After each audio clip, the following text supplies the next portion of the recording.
So I've been on one of my call like a Spotify time travel. Yeah. Just I'll get into something and just kind of go really down the rabbit hole with it.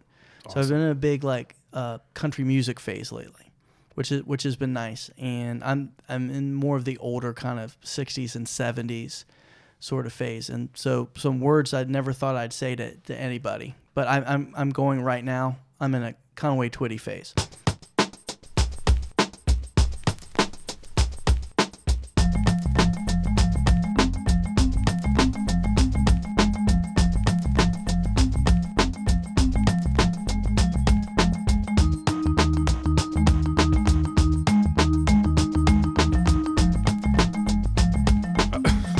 So, do you know who Conway Twitty is? All right. Conway Twitty. Here's what I know about Conway Twitty. Okay.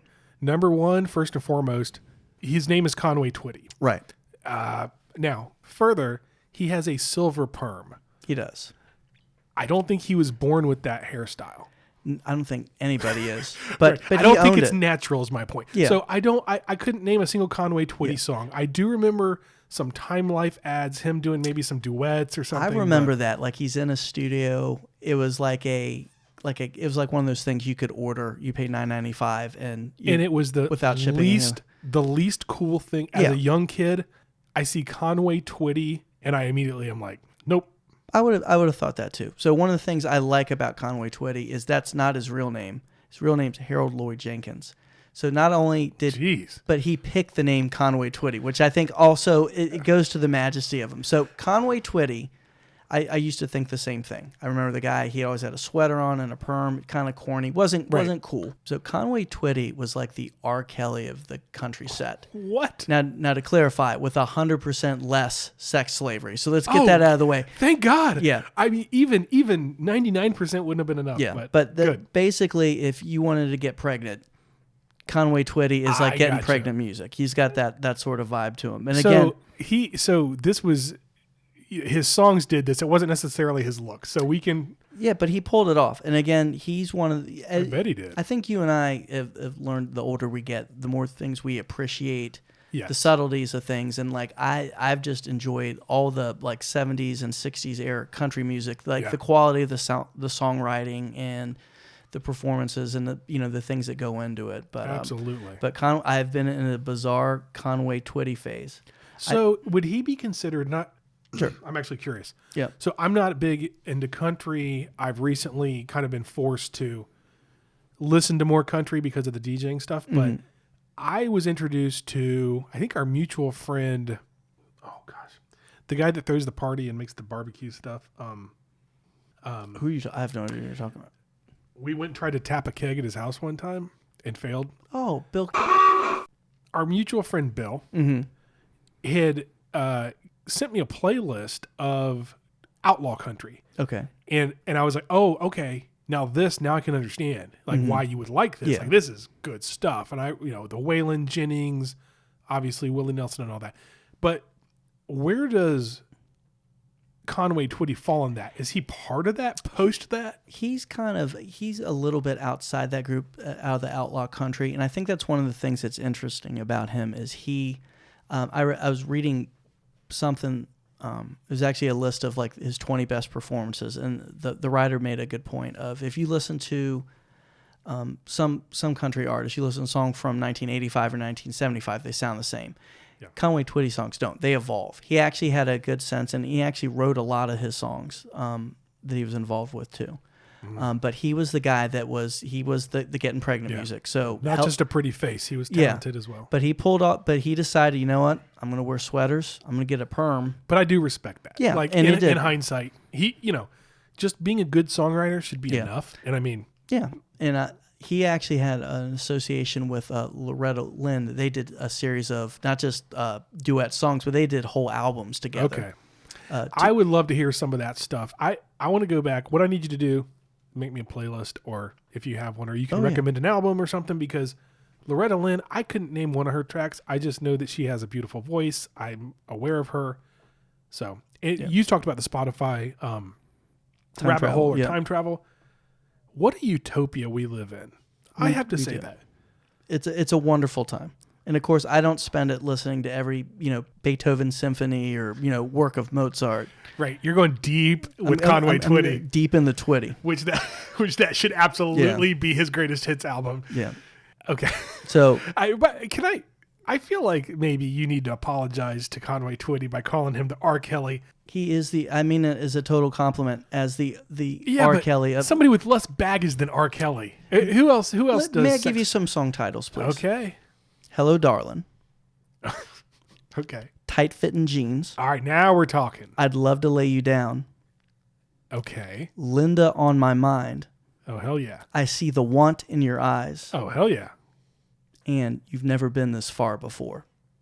And if you wonder what he's talking about, he is that's the what R. he's Kelly. talking about. He is the R. Kelly, because that is totally something that R. Kelly would have said. But with how much? 100% less sex slavery. Right. So Conway Twitty, wherever you are, you're awesome. My family is tired of me listening to you, but I think you're great. So Conway Twitty. Okay, well, welcome to Origin of Species. I'm Scott. This is my friend Steve, Conway Twitty's #1 fan, and we have a show all about Texas. So the first one that we're going to be doing is Don't Mess with Texas. Don't mess with Texas. I love this phrase. And when I finally found the history of it, it made me love it even more. So you're familiar with the term "don't mess with Texas." Absolutely. Yeah, Right. it's just it's always been there. Yeah, and I have actually a beer refrigerator at my house that is festooned with a "Don't Mess with Texas" bumper sticker. I love it. So one of the reasons I wanted to do this is I'm bringing the positive energy this year. Okay, I And like I know, it. with the last season we did, I felt like I was portrayed pretty negatively.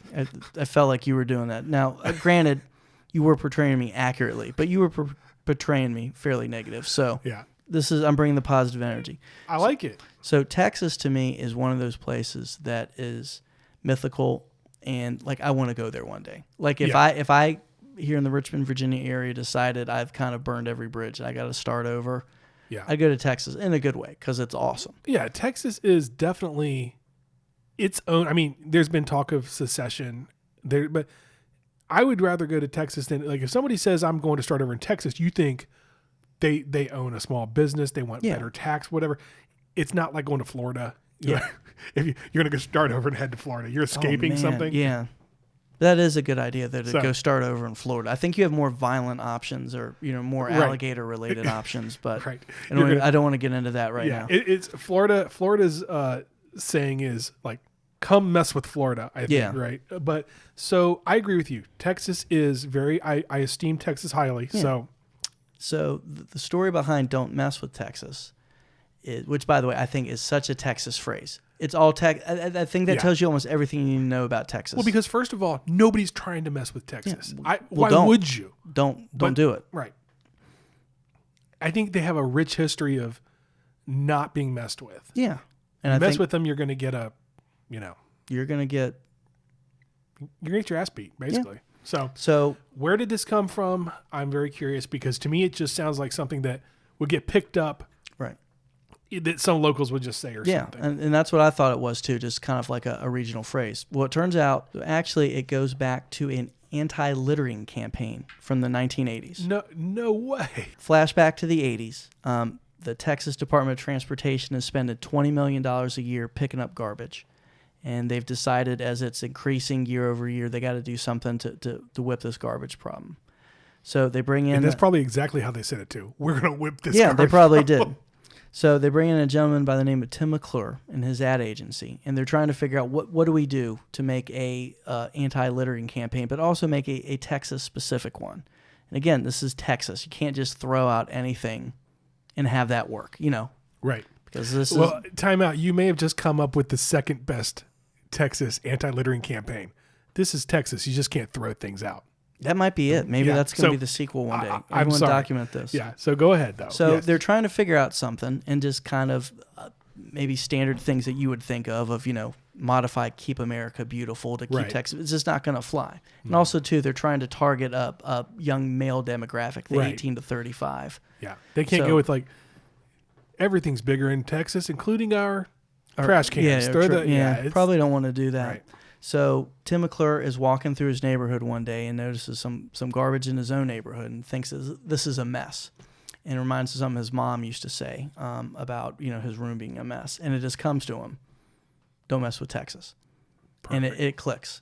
And he takes it to the head of the Department of Transportation. And I think this guy, a gentleman by the name of Don Clark's an unsung hero in this also. Mm-hmm. So he hears it, agrees that it's a good idea, and pushes it through. Doesn't wait for permission, doesn't wait for the committee to sign off on it. Right. And gets the slogan, decides they're going to go with it. So 1985, this is going on. And within a month of convincing the department, they start putting propaganda out.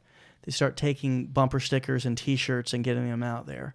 But they don't tell anybody what it means. All it says is, I love it. Don't mess with Texas. Yeah, and it's like guerrilla. It's guerrilla marketing. But it's somewhat ironic. They're working for the government. Yeah. Don Clarkson, you said it was? Don Clark. Don Clark cuts through the red tape, and then they just go on this guerrilla marketing campaign. I love it. So starts to Very take Texas, off, yeah. does it for several months, and then it's officially launched on New Year's Day 1986 during a television broadcast of the Cotton Bowl, in which Stevie Ray Vaughan plays a song and concludes by saying, don't mess with Texas. There it is. And it was so well received that people start calling the local station and asking for the music video. They didn't even realize it was a anti-littering. Oh my gosh. Yeah, campaign. we want to hear that Stevie Ray song or see that video. Each year we spend over $20 million picking up trash along our Texas highways. Messing with Texas isn't just an insult to the Lone Star State. It's a crime. Don't mess with Texas. So, it taps into the machismo, which is, and I don't mean that in a bad way. Right. It's machismo, and I would love Yeah. that too if I was from Texas and I heard Stevie Ray Vaughan say it. yeah. And I think again, it's just the brilliance of it.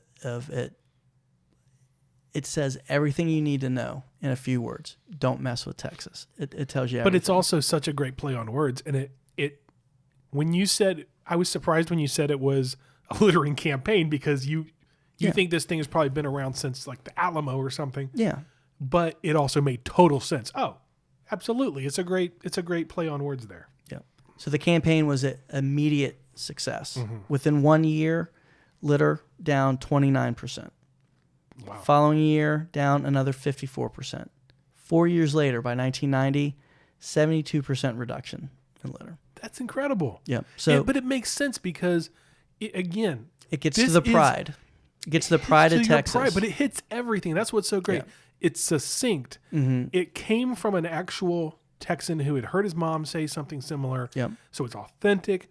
It rings true. It's a great play on words. Yeah. And it's really I think it gets into Texas pride too. Gets into the pride in it, Yeah. but it's effective because it would have been a great saying either way, but then you add on top of it that it actually was effective. I do have one question. Please. I'm very curious about how they measure these percentages of littering. Is it, you know what it probably is? I'm trying to make a joke, but it's probably just the budget for what they had to pay. Because you said they had to pay. Well, actually, yeah. I think that's what it is. Yeah. Once they say they don't Right. have to spend that much money on that. It's like we had, 9 less Del Taco wrappers or whatever. But So this campaign continues to this day. It's one of the obviously very successful.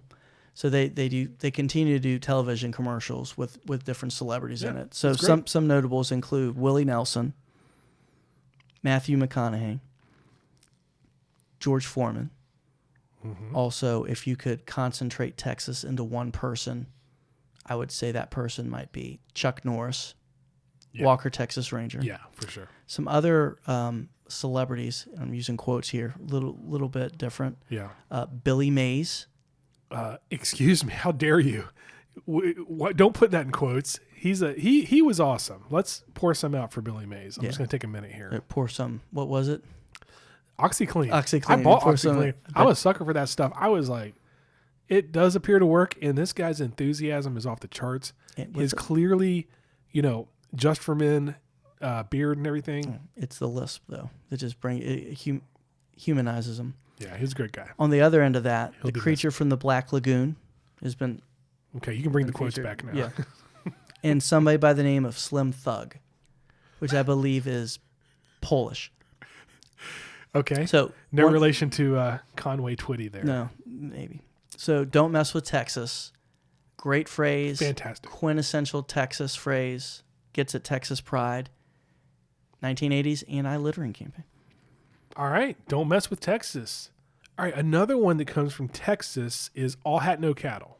All hat, no cattle. Yeah, and I love this one because it hits right to with Don't Mess with Texas. We talked about why it was so good. One of the things was authenticity. Mm-hmm. And All Hat, No Cattle is something that I've heard, and every time I've heard it, I've like remembered it because Right. it stings. It I remember watching Halt and Catch Fire, the show on AMC. Did you ever catch that one? I have. I've seen it. It's a pretty good show. Yeah, and there's a scene, and it's set in, I believe it's set in Texas.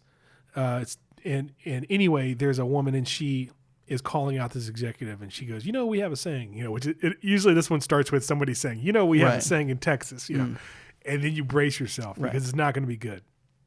She goes, you're all hat, no cattle. So what all hat, no cattle means is it's a reference back to in the 1940s, there was Texas had this tradition of ranching, this economy that was built on, ranching. I don't know how else to say it. Maybe Right. And all of a sudden, this was changing because oilmen were coming into town.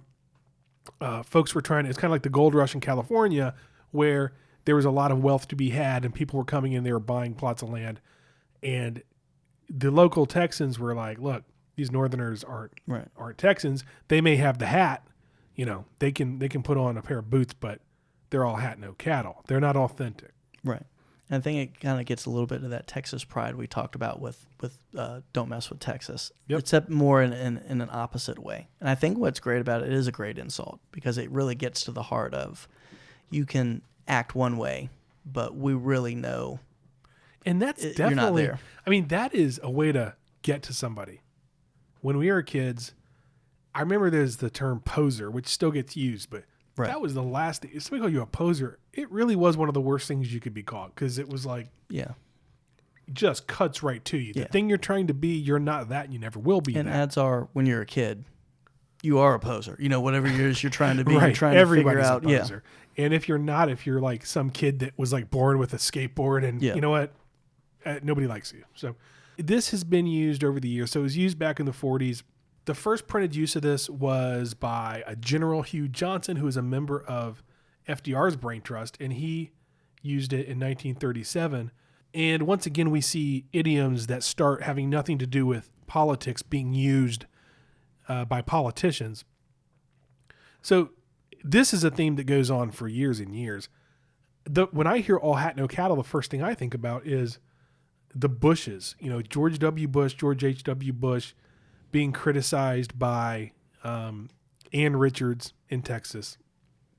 You remember that? I do. I remember I think she referred to one of the Bushes as being born on third base and thinking he hit a triple. Right. So she basically, I think her whole political platform was to roast George H.W. Bush. I watched some videos, and she's very, she's definitely got that Southern sort of, like, you would never want to hear her say "bless your heart." Right. I could see that with her tone. Poor George. He can't help it. He was born with a silver foot in his mouth. And I think it also gets back, you were saying about resentment of, people coming from outside of Texas. Right. And the Bushes essentially were carpetbaggers, Yep. From Connecticut, came down, I think worked with oil companies is how it came down there. Yeah, and I mean, that's almost the worst of the worst. I mean, imagine I assume it did kind of feel like it did for ranchers in the 40s. Yeah. But, you've got somebody from Connecticut coming down and you're the local politician, and now you've got this family coming in, starting a career, political career Yeah. in your backyard. Now, This is still used to this day. I found a clip of just as recently as I think 2 years ago. I think it was like a state delegate. I don't remember who it was, but it was in Montana. And sure enough, it was like a 1 minute ad where they were showing this, the political opponent was showing this guy clips of him saying how he was a rancher. He was a Montana rancher. And then at the end, it was like, whatever his name was. Right. We have a saying, he's all hat, no cattle. So it still gets used to this day, and I like it. So it's a good one. It's one I don't think I've ever said out loud, but it's one I've thought in my head when I see somebody who's maybe kind of full of bluster, and you can tell when sometimes where people are putting on a show, but there's really no substance there. Yep. There's nothing to it.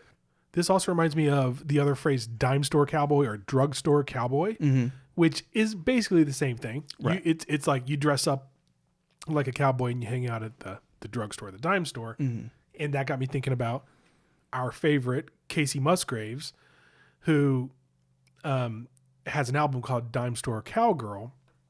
And she has a story about, she's up on stage. I guess she was either going up on stage or coming off stage. And some local said, "What are you doing up there with those cowboy boots? You're just a dime store cowgirl." And boom, she's got an album title, which... Yeah, in that guy's face, by the way. Yeah, Guy that poor yelling things out. Yeah, well, don't ever yell at Casey Musgraves. Yeah, don't do that. Unless you yell at her about not sending us a letter back Exactly. for my daughter's birthday, but that's another story. Call back. She could just she could still get to it. You never know. Yeah, she's taking her time. She could fall in hard times and need to do some. No, but really, that was a good move. That was a good dad move. So Thank you. All right. So I think the last one we want to do today is Not My First Rodeo. Not my first rodeo. So yeah, this is another one. Now, I don't think I've ever said all hat no cattle, and unlike you, I don't think that it's something that comes up. It surprises me if I see it on a TV show. I say Not My First Rodeo all the time, and I think it's getting older. Yeah. Somebody says something like, "Hey, it's not my first rodeo." Yeah. I wasn't born yesterday. It was just kind of one of those things that come out. So Yep. This was one I did some research on, and I was actually I thought this would be much older, and I was very surprised at the origin when it came up. So I did some pretty substantial research on it. One of the big uses of it is in a song from 1990 by a gentleman by the name of Vern Gosdin, who had a song called Not My First Rodeo, which I'd never heard of before. So after my research, the surprising origin of this phrase comes back to the 1981 movie about Joan Crawford called Mommy Dearest. What? Yes. So That's so weird. have you ever seen this movie? No. I mean, I know, like, it's in pop culture enough that I kind of get the of jokes, it. but Right. never seen it. So the premise of the movie, which is based on a book by one of Joan Crawford's adopted children, it's basically just a kind of a tell-all that just makes Joan Crawford out to be a incredibly horrible person. But it's like a classic movie, right? Because I like old movies, I like classics, and somehow I've never seen this one. Right. Well, it started out with the intention of being a classic, and then some of the reading I did, within a month of it being released, the studio realized the turkey they had on its hand and started spinning it as a camp kind of like Rocky Horror Story movie to go see. Hold on. Did they pull like a what's that movie, The Room? You know, The Room is the one that right. Yeah, right, yeah. with Tommy Wiseau. Tommy Wiseau, and Yeah. it was so bad, and then he started kind of spinning it to say, yeah, it was supposed to be funny all along. Maybe it's Yeah. not that bad, So but in doing my research for this, I came upon two articles from Roger Ebert. One was when he visited the movie on set and was very impressed, especially when he saw Faye Dunaway dressed up like Joan Crawford. So this is crucial because later his review of the movie begins. And by the way, just a total aside, if you get a chance, spend some time and look up Roger Ebert movie reviews and just find some of the work that he did. The first line of his review of Mommy Dearest is, "I can't imagine who would want to subject themselves to this movie." oh jeez. So needless to say, Okay, there's a reason that I haven't seen it. So the things I think about the movie, I remember her screaming about wire hangers is the one thing and throwing a fit about that. Yeah. But apparently in the movie, and I will not act out this quote, Okay. this takes place. For some reason, Joan Crawford is addressing the men in the Pepsi boardroom. The And Pepsi boardroom? Pepsi, like the soda. The beverage? Okay. And I'm going to replace a word that begins with F with the word steam, just because we are clean. Yes. Don't steam with me, fellas. This ain't my first time at the rodeo. You forget the press that I delivered to Pepsi was my power. I can use it any way I want. It's a sword that cuts both ways. I'm sure that's exactly how it sounded in the movie, but Right. Don't steam. with me, fellas! This ain't my first time at the rodeo. You forget the press I delivered to Pepsi was my power. I can use it any way I want. Again, coming back to this term, first time, it seems to be the origin of it. And based on what I've seen, I have a suspicion this term was out there kind of in the ether being used, but the first time it's documented. Yeah. So again, Joan Crawford didn't say this. Faye Dunaway didn't say this. It was written by somebody. So the person that deserves credit for this name is a writer by the name of Frank Yablans. Oh, I thought you were going to say Young Thug. No, Okay. it was Slim Thug, by the way. Oh, so Slim Frank was known mainly as a producer. Some of his movies include Silver Streak, The Fury, North Dallas 40, and Congo.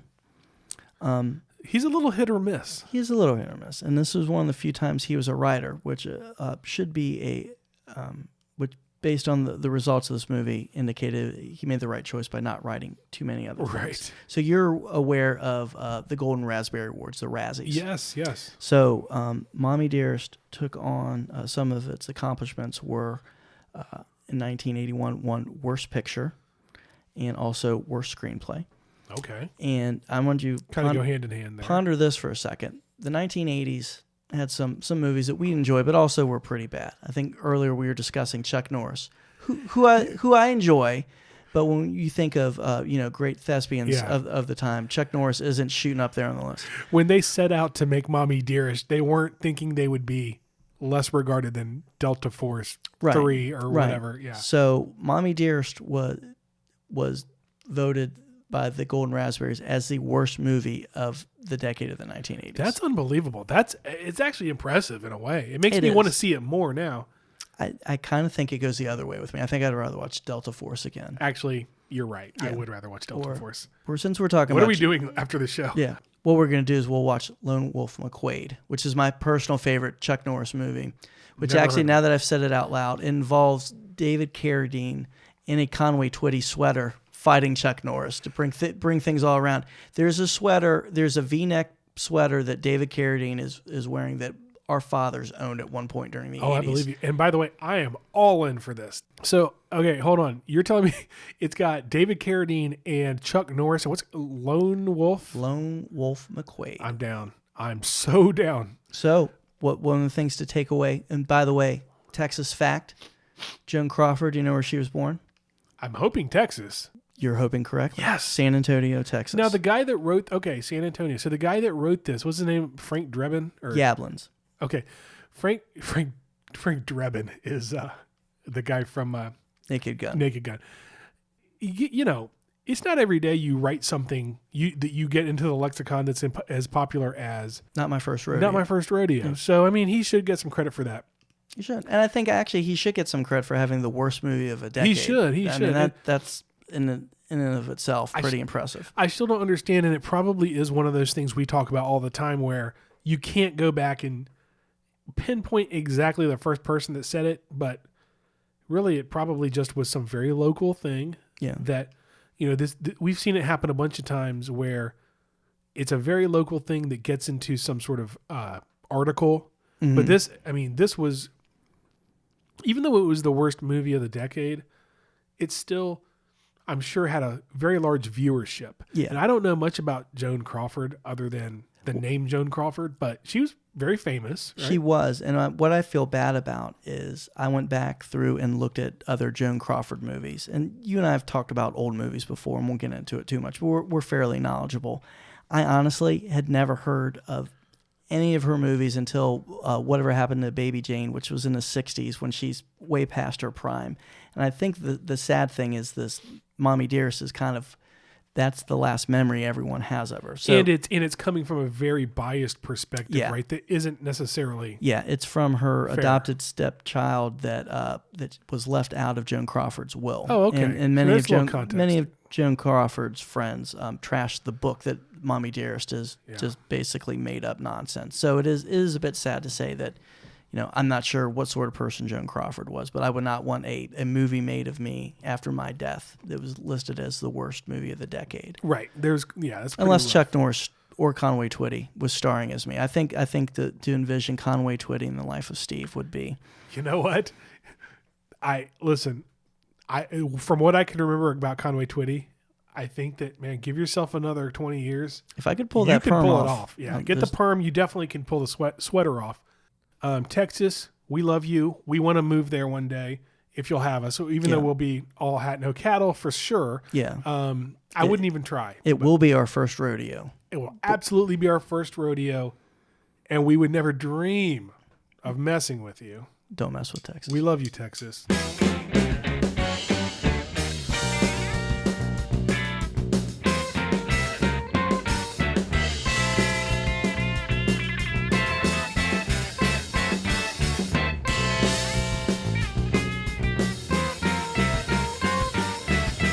Cup of water, spinning over, tangled hair, yawning holocaust.